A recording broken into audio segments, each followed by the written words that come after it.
What effect does retiring early have on your Social Security benefit? Will it reduce it greatly, requiring you to rely more on your retirement savings? Or is it largely inconsequential? That's what we're going to discuss in today's video. When you look at your Social Security statement, you'll generally see 3 monthly benefits based on when you file for Social Security. Now, you can file for Social Security any month between age 62 and age 70, but you will only see 3 quoted amounts on your benefit statement. There's also a very specific sentence here that's important to note. These benefit amounts are based on your current earnings rate if you continue working until the age you are eligible to receive the corresponding benefit. So if you're 65 and your full retirement age is 67, that benefit info is going to be pretty accurate. But what if you're 55 and looking to retire? The Social Security Administration is basing the benefit they are showing you off another 12 years of work if you're looking at that full retirement age benefit. What effect does this have? And so in the context of retiring early in this video, I really mean retiring any time before you are eligible to receive that benefit. What effect will retiring early have on that benefit? I think it's important to understand how the Social Security formula works to start out this conversation. As you are working and earning income, you pay in Social Security taxes based on those earnings. The higher your earnings, the more tax you will obviously pay in, and then in turn, the higher Social Security benefit you will have or be eligible for. I have 2 case studies here. One with an individual making about $60,000 on average throughout their working career, and then someone that's earning a little bit more that essentially makes double that. To find your monthly benefit based on your earnings, you essentially have to go through a multi-step calculation, and I'm going to show this at a relatively high level. First, you need to adjust all of your previous year's earnings to an inflation table that Social Security provides. Next, Social Security is based off just the 35 highest earning years, and this is extremely important to note. We'll come back to this point. If you have 40 years of earnings, they're just going to take those 35 highest years. If you have 30 years of earnings, they're going to take 30 years, and then you're going to get a big fat 0 in the other 5 years. You're going to simply total up all of those highest 35 years. Then you're going to take this big multi-million-dollar number and divide it by 420, as this is the number of months in 35 years. This will give you something called your average monthly indexed earnings, or what I'll refer to as AMI. Next, you plug this AMI into what's called a bend point formula. The first $1,174 of your AMI is replaced at a 90% rate. The next $5,900 is replaced at a 32% rate, and the remaining amount is replaced at a 15% rate. You can see this calculation on the screen. Now, keeping the broad strokes of this bend point formula in the back of our mind can already clue us into answering the broader question in this video. Eliminating income in your AMI in the 90% replacement zone will lower your Social Security benefit quite substantially, versus eliminating an equivalent amount of AMI in the 15% zone will have a much smaller impact. And so we are going to see the effect retiring early has on your Social Security benefit is going to be a spectrum, and it's largely dependent on your situation and working history. Retiring early will likely have a bigger impact if you are in a lower replacement rate zone like the 90% zone. It will also have a bigger impact if you do not yet have 35 earning years, and retiring early would mean you're going to get a 0 in a number of those 35 years. On the flip side, retiring early will likely have a small impact if you're in the 15% bend point zone, or if you already have 35 years of reasonable earnings. For instance, if working another couple years doesn't replace any of the previous years of working, meaning you are currently earning less than you previously have on an inflation-adjusted basis, then retiring early will have no effect on Social Security.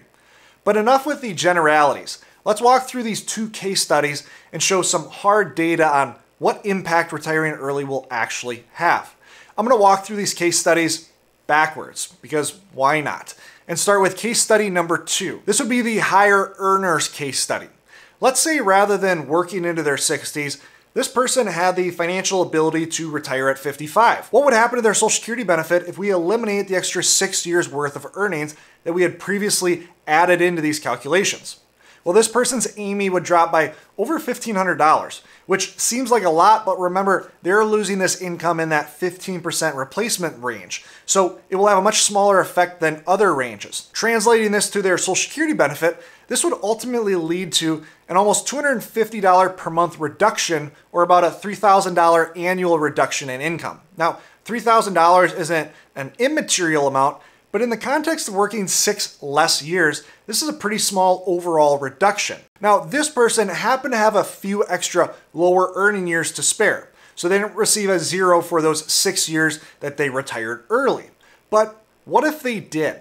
Would this greatly have changed the data?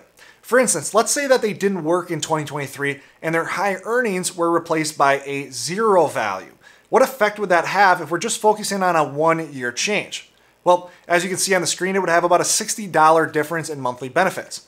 Keep in mind that this worker working that extra year would have paid in almost $10,000 in Social Security taxes for an extra $60 per month. Technically, if you include the amount their employer also paid in, there would be $20,000 in total taxes for that $60 per month benefit.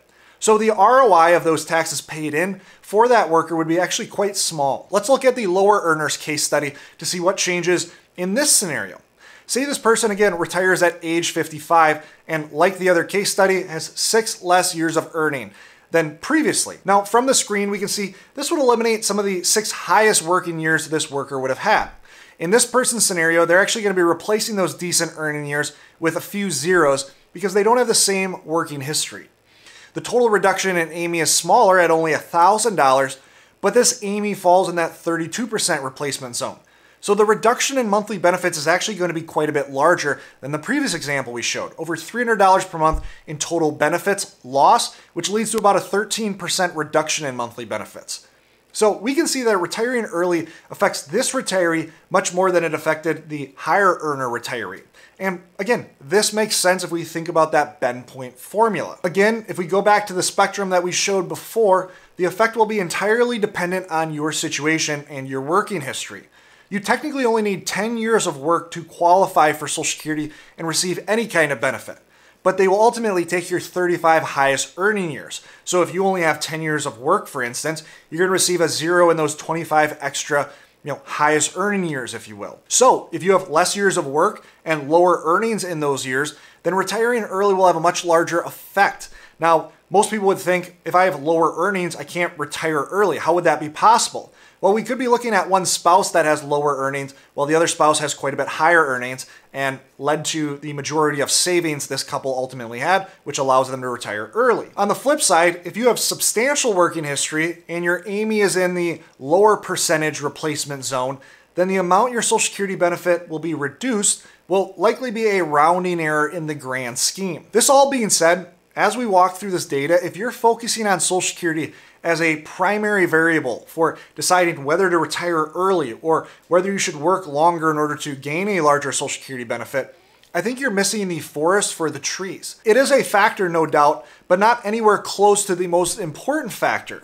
It could be a factor if the ROI on Social Security was just massive, meaning if you got a substantial income based on the tax dollars you fed into the system, okay, then working longer and feeding additional tax dollars would be great.